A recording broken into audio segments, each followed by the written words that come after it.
Les forêts et la santé, c'est le thème retenu cette année à l'occasion de la Journée internationale des forêts. Je reçois pour vous, mesdames et messieurs, Jérémy Baramadji, le chargé des forêts de la FAO pour l'Afrique centrale. Bienvenue, monsieur Baramadji. Merci. Alors, avant de nous parler des activités de la FAO pour la protection des forêts, dites-nous quel est votre apport dans cette journée des forêts? D'accord, merci pour votre question. Vous savez, la FAO, c'est l'Organisation des Nations Unies qui a le mandat sur l'agriculture, l'alimentation. Donc, les forêts font partie de ce mandat. En fait, la FAO couvre le développement rural au sens global. Donc, l'agriculture à la FAO, c'est les forêts, c'est les pêches, c'est l'élevage, c'est tous ces domaines-là. Donc, qu'est-ce qu'on fait aujourd'hui? C'est la journée internationale des forêts. Donc, peut-être il faut souligner que c'est une journée qui a été mise en place par les Nations Unies depuis 2012. Et c'est une journée pour laquelle c'est les pays qui sont à l'honneur. Là, il faut le souligner. C'est-à-dire, nous, à la FAO, on vient vraiment en appui au pays. Donc, la journée est célébrée par le pays.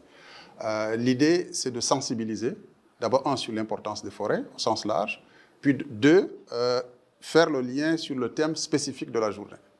Donc, il est question de faire valoir quels sont les différents services que la forêt rend et avec un focus cette année sur le rôle entre la forêt et la santé. Justement, pourquoi avoir mis en avant ce rôle entre la forêt et la santé? Quel est l'intérêt pour les Nations Unies selon vous?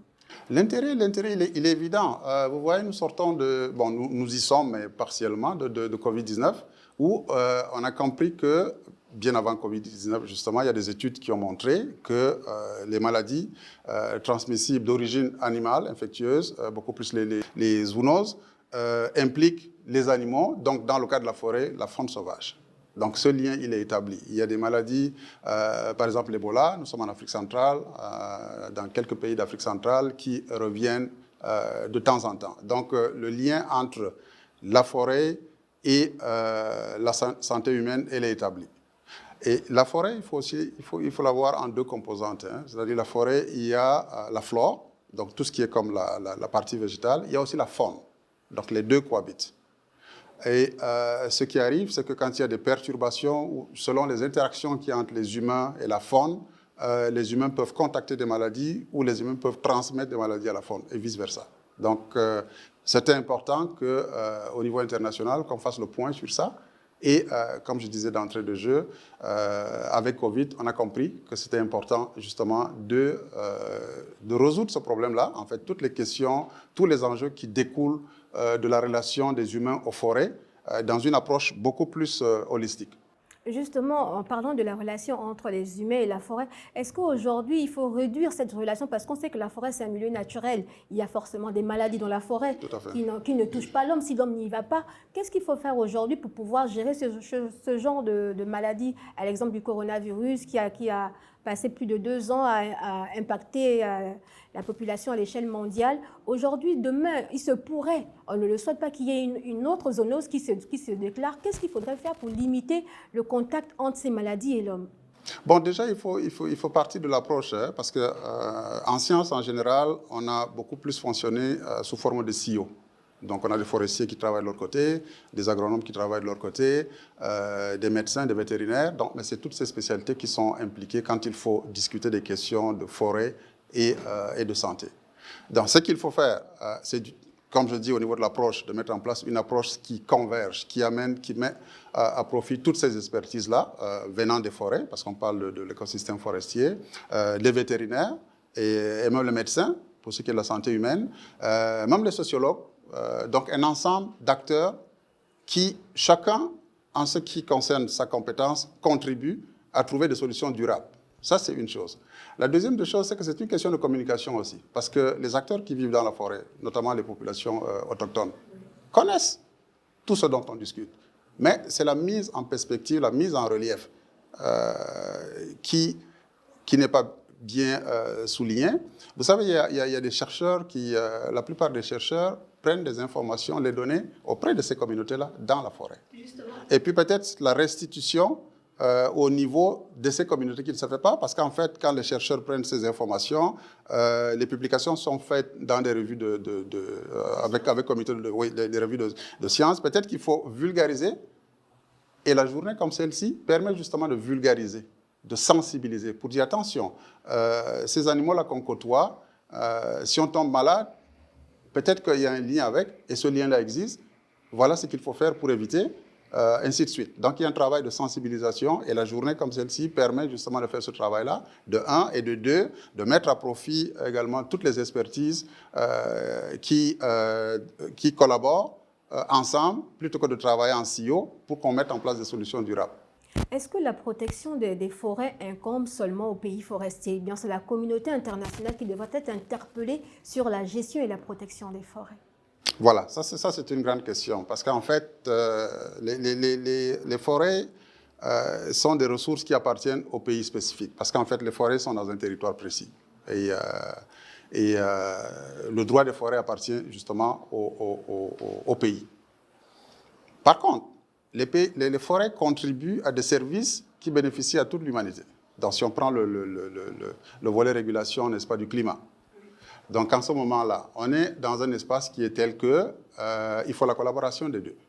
Il faut la collaboration et je pense que c'est, nous sommes au Gabon, il y a le One Forest Summit qui vient de se tenir il y a quelques semaines, où la réflexion est de voir comment est-ce qu'avec toutes les contributions des pays forestiers à la régulation du climat global, comment est-ce que ces pays peuvent être compensés à juste titre, d'une part. D'autre part, sans perdre la souveraineté, n'est-ce pas, de forêts de ces pays.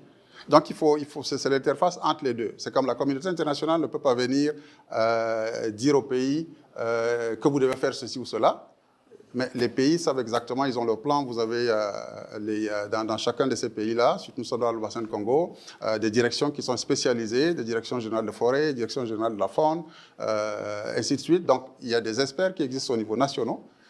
Il y a un plan de travail qui existe pour faciliter la gestion durable de ces forêts-là. Donc, tout ça est connu. Bon, maintenant, comment est-ce qu'on peut partir de ce qui se fait au niveau de chaque pays, s'assurer qu'on contribue à l'effort global? Et ça, c'était notre débat, et c'est pour ça qu'on a souvent les COP, les conférences, pour amener les pays membres. Justement, parmi ces nombreuses COP, il y a la question de financement qui revient à chaque fois. Pourquoi, selon vous, les pays qui devraient financer leurs effets néfastes sur l'environnement n'arrivent pas à tenir parole? Qu'est-ce qui bloque? Et qu'est-ce que devraient faire les pays qui, eux, préservent l'environnement?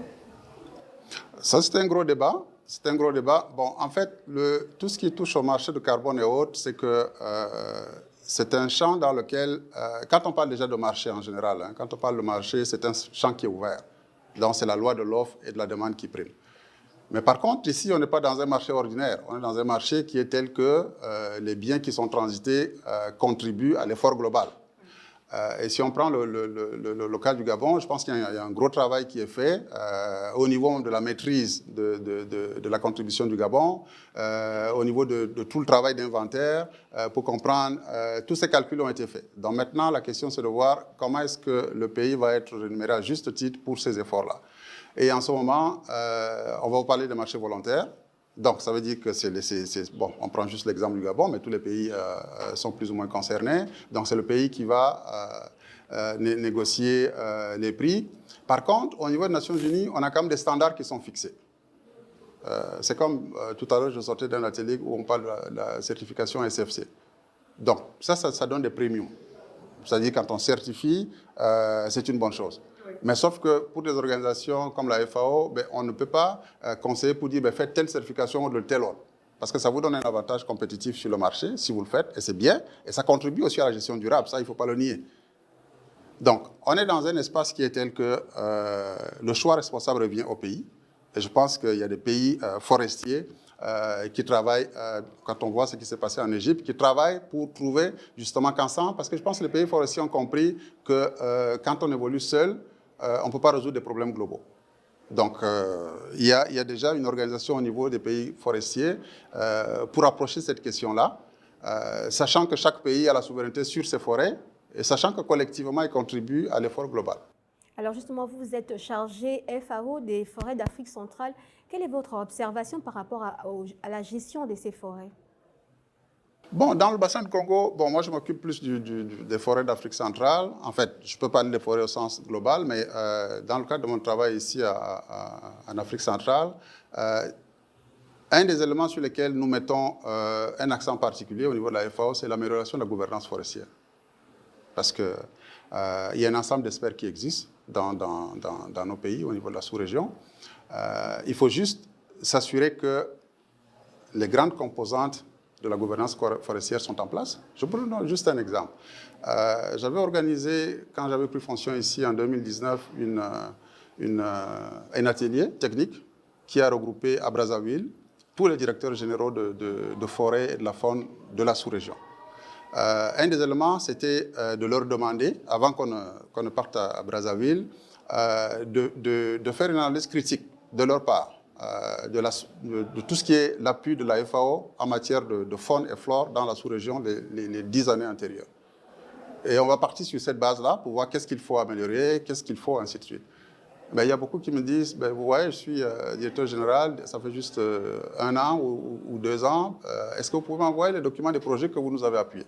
Donc ça, c'est un élément de gouvernance qui est important. Ça veut dire que la mémoire institutionnelle n'existe pas.